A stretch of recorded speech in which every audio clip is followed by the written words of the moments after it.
Yes, sir. Chad Tacy, resident here in Covington, Virginia. Two issues I want to bring up. First issue is nothing new, Jackson Street pavement. I work in construction. I'm very aware of scheduling, deadlines, contracts. I mean, I'm very aware of that. And besides even just addressing the whole point of the entire thing, I would say from the start of, I guess it's Fudge's Hollow or Top Drive to get up to Dewey's property there.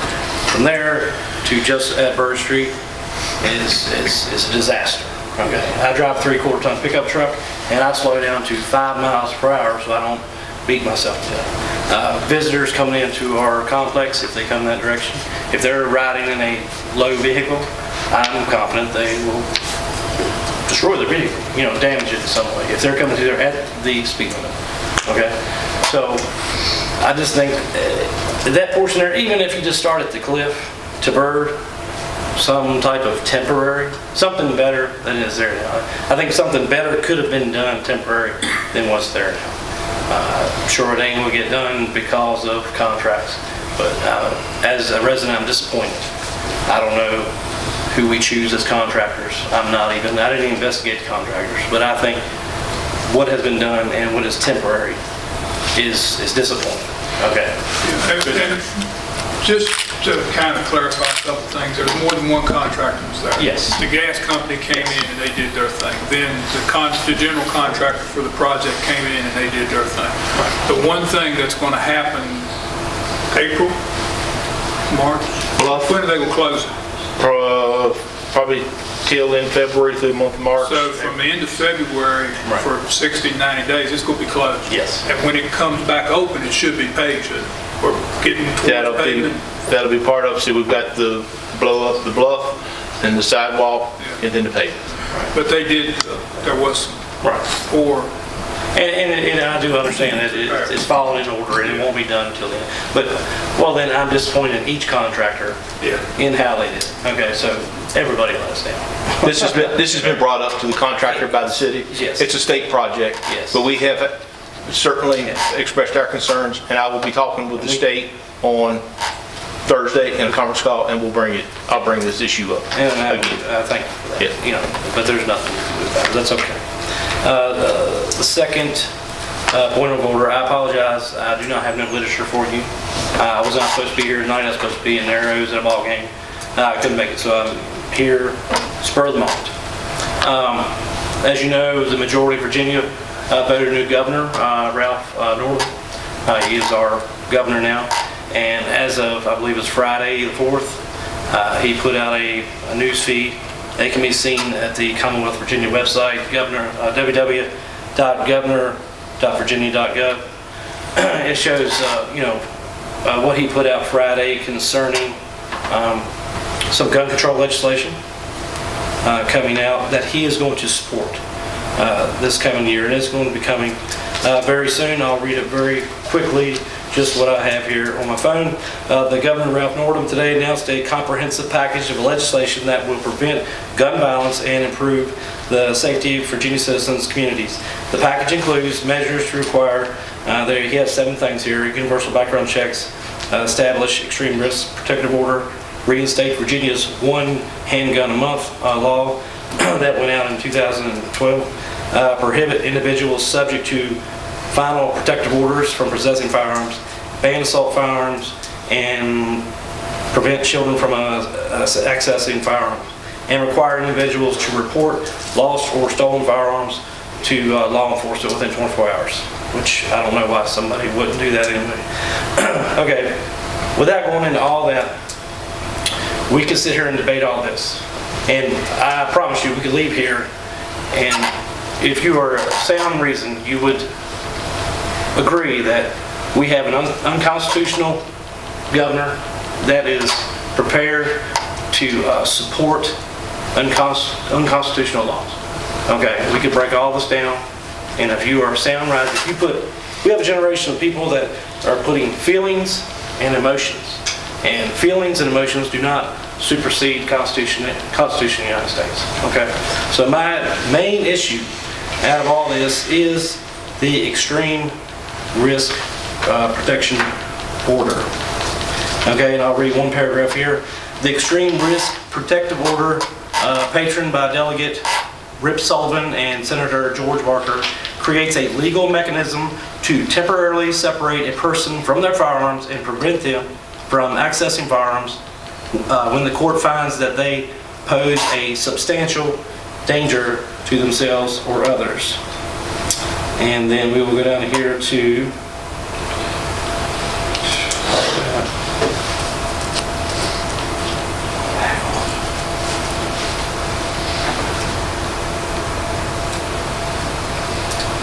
there was no way for me to highlight it. Okay, I'll skip that. Okay, every death by gun violence is a tragedy, and one of the most heartbreaking facts is that many of these are preventable. This bill, which mirrors legislative steps taken in numerous states from Florida to California, I believe there's a total of 16 states as of right now that have enacted these, would enable family and friends to stop, quote, with plenty of due process and respect for the Second Amendment rights an individual from committing gun violence before a single shot is fired, said Delegate Rip Sullivan. And it says not only would this bill help stop horrific events like school shootings, it would help address one of the less talked about crises of suicide. It is long past due for us in the Commonwealth to pass this critical bill to curb emergency that is preventable. So what it does is, and it has more in here, friends and family can make a phone call. Okay? They can make a phone call, and the judge will issue a warrant, and the police can come to your door and will seize your firearms. And then you have to go to court and prove yourself, I guess, mentally, capable. And this tells you that there is due process involved, but it is not. Okay? They are stripping your constitutional rights, and you are guilty. You have to go prove yourself innocent. So there's a process, Chad, for each of us to go to our delegate, to our senator, because they're the ones that are going to vote on that. Oh yes, I know. And you have the right to say what you want to say. You have the right to your opinion. I'm not disagreeing with you or agreeing with you.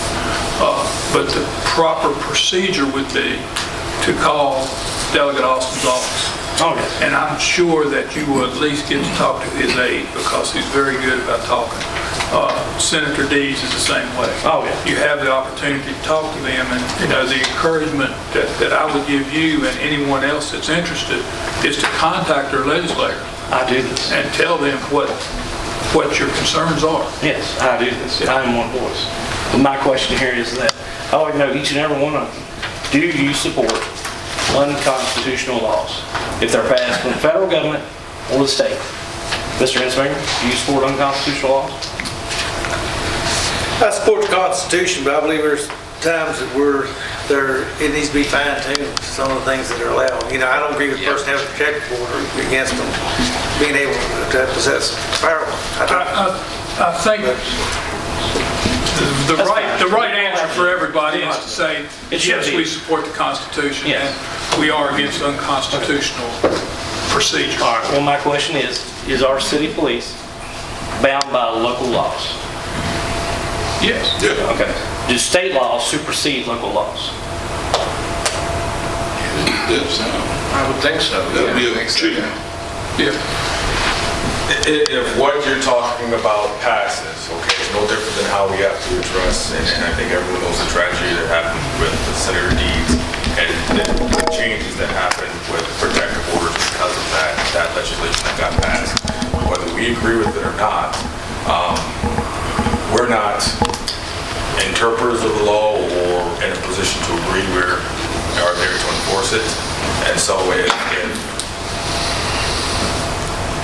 what becomes law for you may seem a certain way, I don't have the option to say we're not going to comply with an order that the legislature for the Commonwealth of Virginia has enacted.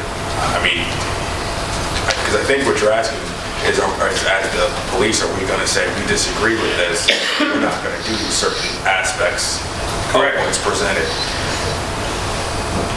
There are a number of laws out there that if you looked at. You can poll police officers, you might have some different opinions. When we put on this uniform, we have to follow it. And so if something is the law of the land, it's the law of the land.